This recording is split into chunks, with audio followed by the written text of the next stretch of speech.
Yemeni forces move in on suspected Al-Qaeda members and apprehend the terrorists. A successful operation.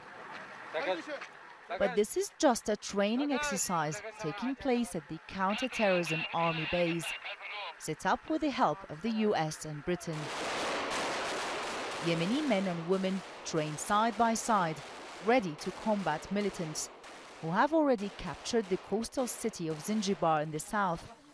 The US has reportedly been bombing suspected targets, fearing the Yemeni government may have lost control. Uncertainty over whether President Ali Abdullah Saleh will return to power after an attempt on his life has divided Yemenis and left the country with a dangerous power vacuum. The country's elites are locked into a power struggle and the young protesters are increasingly left out.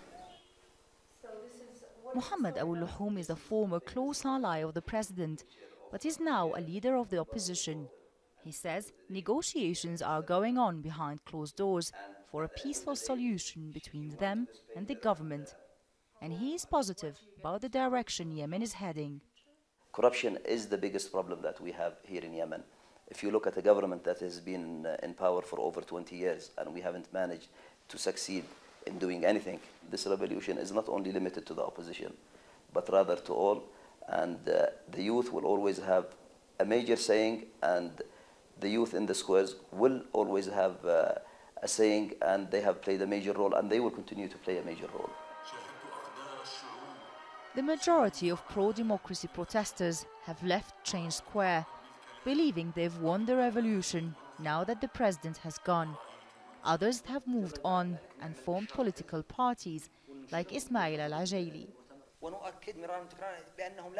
We insist that any negotiations without us, the youth, will not succeed, and we will continue our demonstrations until we have our say. But the president still has supporters who insist he is their leader and say they won't forgive those who attacked him. If peace holds and negotiations towards a transition to a real democracy succeed, there are still big challenges ahead for the Middle East's poorest country.